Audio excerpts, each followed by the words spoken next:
Hey girls! If you want to learn how to perfect nail alignment with gel and avoid lifting and flows, you've come to the right place. In this detailed video, we'll look at 3 popular gel application techniques. Many of you have asked for help with choosing brushes for gel work, and today I've gathered it all for you in one super detailed video. You'll find out how to achieve an even line of shine, flawless architecture, and deep coloring of colored gel polishes under the cuticle. Whether you're a beginner or an experienced nail tech pro, these techniques will be your trusted helpers when working with gels and colored gel polishes. Let's not pull the brush by the bristles, let's go. Let's start right away with the first technique called Fir Tree. First, we create the so-called wet layer, which is a thin layer of base or gel that we apply to the nail plate without curing it. This way, the bulk of the material is much easier to distribute, making the work more convenient and faster. So, we coat the nail or tip. For this technique, I recommend using a brush with approximately the same length and thickness of bristles as mine, around 6 mm. This is a brush for painting with acrylic paint or a similarly fine brush. They make it much easier to smooth out the material in this technique. Carefully coat the tip and pick up a drop of material. We place it near the cuticle and use diagonal strokes, as if drawing a fir tree, to spread the material across the nail plate. For this demonstration, I mixed a liquid base and white color because all the nuances and flaws are more visible on a liquid material.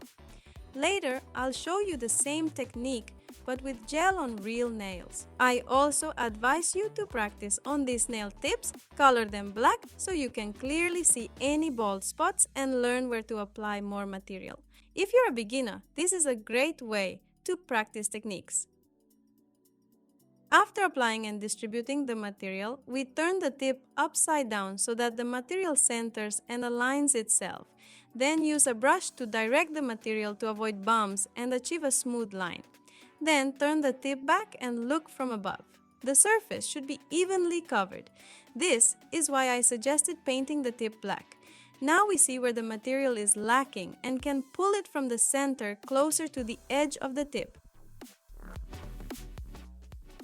How can you tell if you have the right amount of material and understand if it's too much or too little?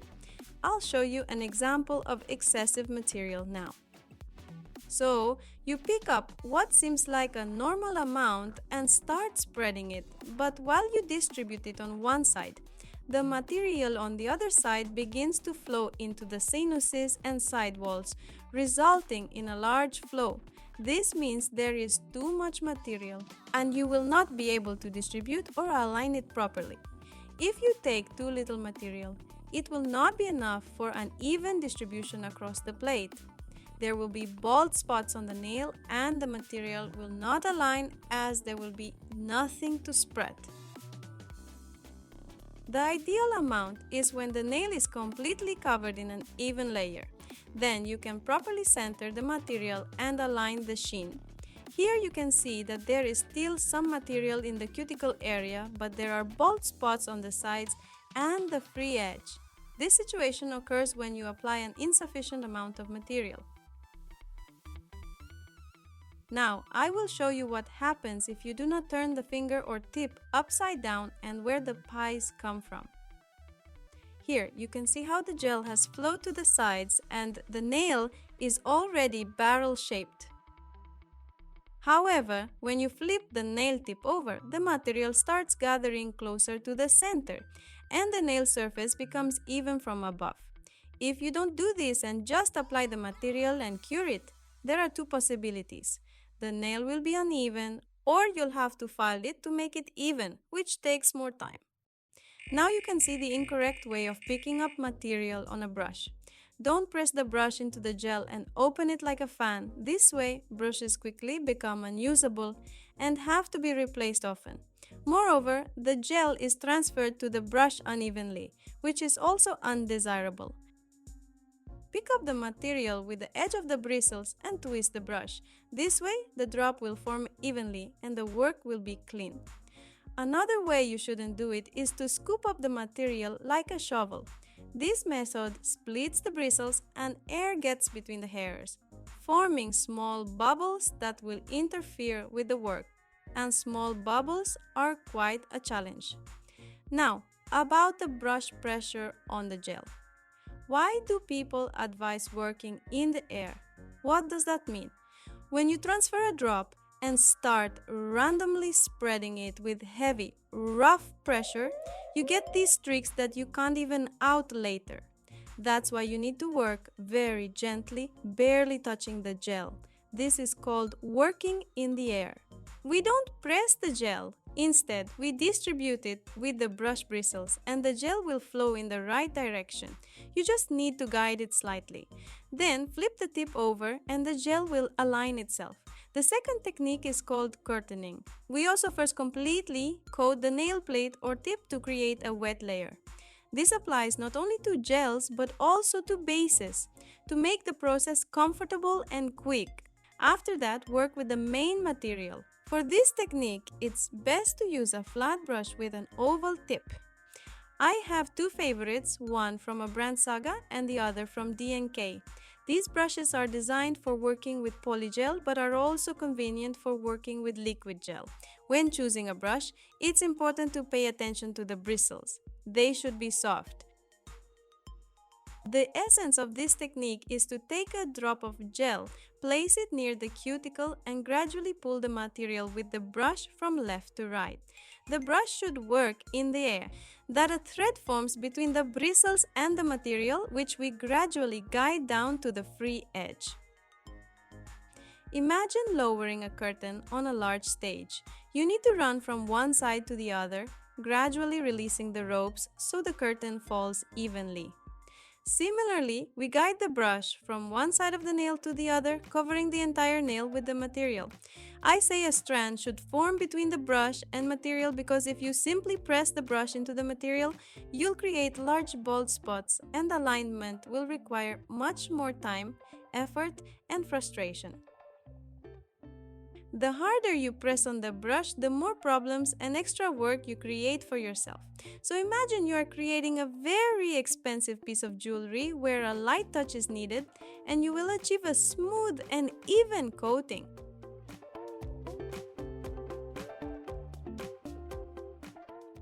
And as always, after leveling the material, flip the tip so that the gel or base centers itself.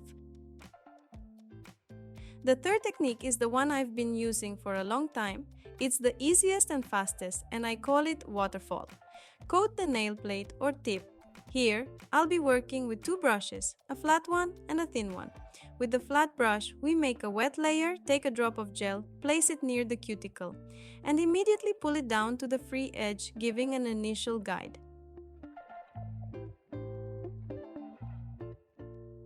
I have two thin brushes.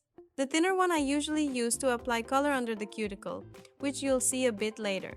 And my favorite versatile wooden brush, which I use for both gels and base, that's the one we'll be working with.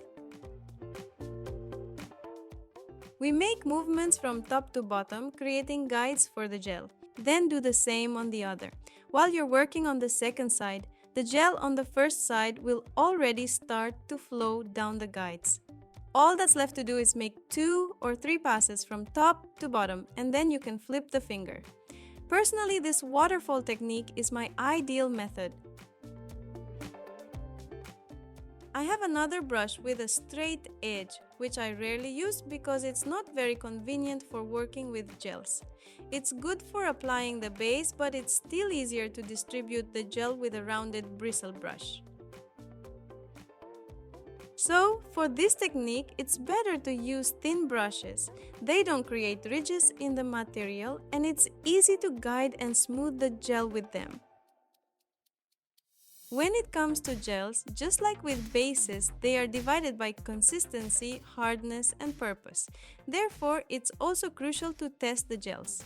For demonstration purposes, we'll test 4 samples today. Let's start with sample number 1. It's the hardest and is a stained builder gel from Fox.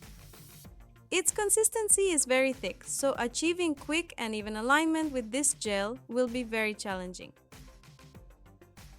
Let's apply it to the palette in the same thickness we usually apply to the nail, about 1 millimeter thick.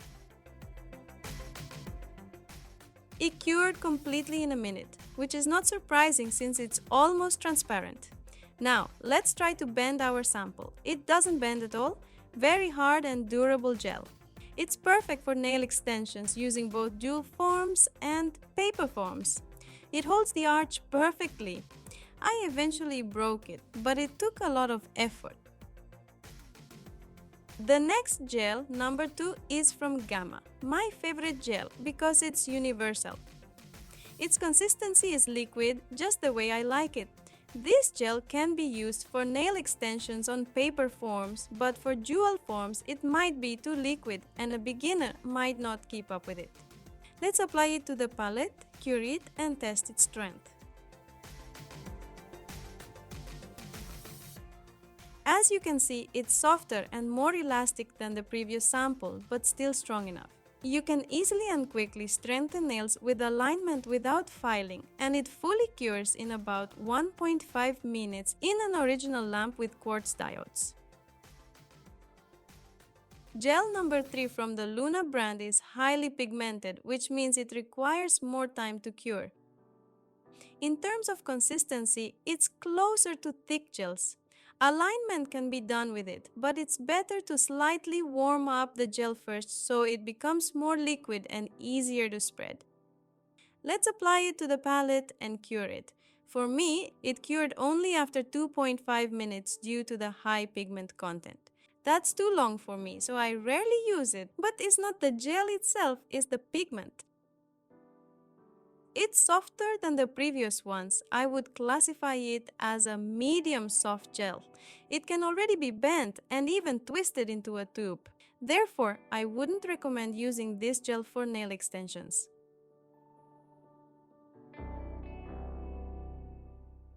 And gel number 4 is also from Gamma. Its consistency is medium, not too thick, but it doesn't flow.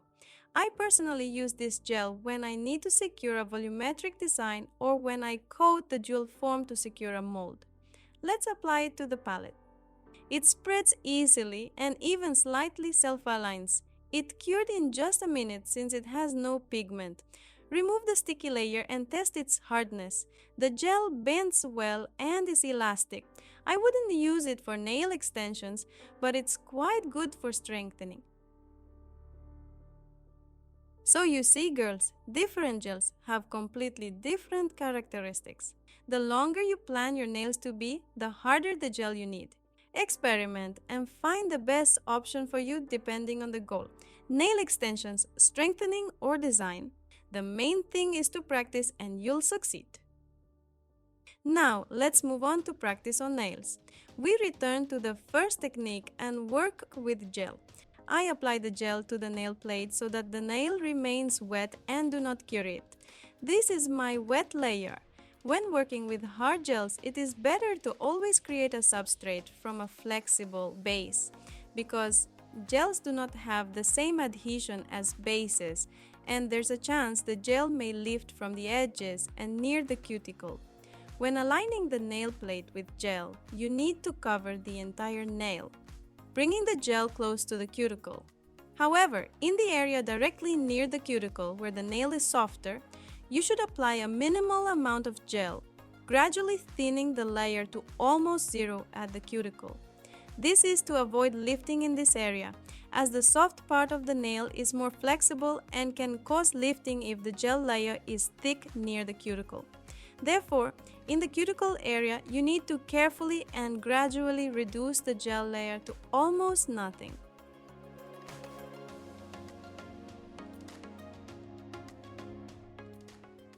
We pick up a drop, transfer it to the plate, and distribute the material with a brush, pulling it to the free edge first on one side and then on the other, so that the material evenly covers the entire nail.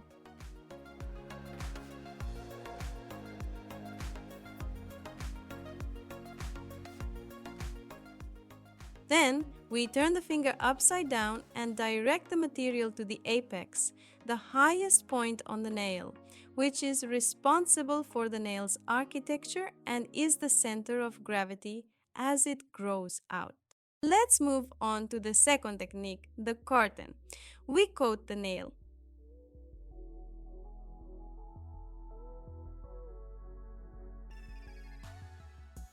Now, I will show you how to properly tilt the finger so that the gel does not flow under the cuticle. When you hold the client's or your finger, the nail should always face down. If the finger is tilted upwards, all the gel will flow under the cuticle, and you will not be able to align it or even apply it properly. So do not hesitate to tilt the client's finger to a convenient position for work.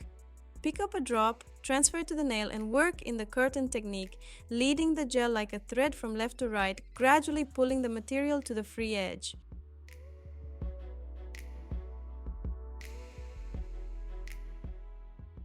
Remember not to press the brush, but work in the air. Because the gel is thick, it follows the brush well, and everything will turn out fine.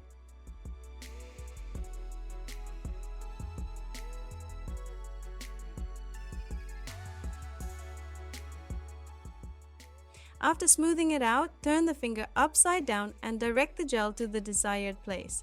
How long should you cure the gel? And how do you know it is cured? If you have a good original lamp with quartz diodes, any gel will cure completely in 2 minutes. To check the degree of curing, remove your hand from the lamp and wipe off the dispersion layer. Then gently press on the gel with an orange stick. If there is no dent, the gel is fully cured. Let's move on to the third technique. As I mentioned, I'm working with 2 brushes here. It's always more convenient to apply the material to the nail with a flat brush, as the tip of the bristles is very thin, allowing us to apply it neatly close to the cuticle, while the brush surface is quite wide to get the job done quickly. And with a thinner brush, I pick up a drop and transfer it to the nail, distributing it in my favorite technique. After this, I turn the hand upside down to center the gel and even out the nail surface. If you aim to deeply color the gel polish and prevent it from flowing, my first advice is to remove the sticky layer because it acts like a wet floor that allows the color to flow. You must remove the sticky layer from the gel as it's very pronounced to avoid conflicts between the materials. The second advice, use a pusher to push back the proximal fold. This will give you an extra 1-2 mm for painting. The third advice, do not pick up too much color on the brush because it may not cure properly and it will be difficult to handle. The fourth advice, use a thin brush. Working with a thin brush allows for much more accuracy and minimizes the likelihood of flows. Those were the 4 main criteria for painting the color under the cuticle without stress and neatly. Cover our nails with a top coat without aligning layers or anything similar to avoid ruining the architecture.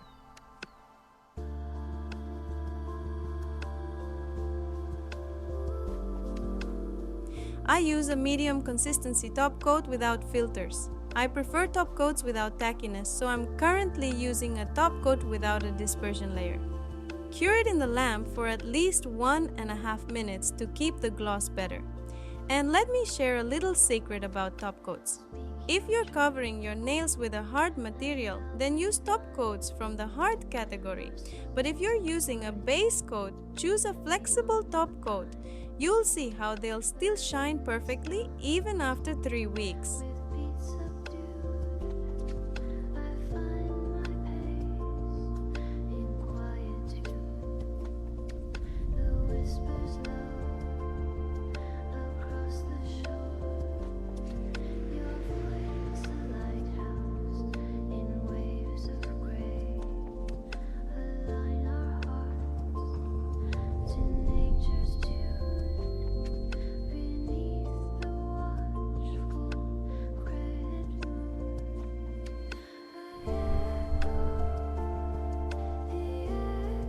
I hope this video was useful and informative for you.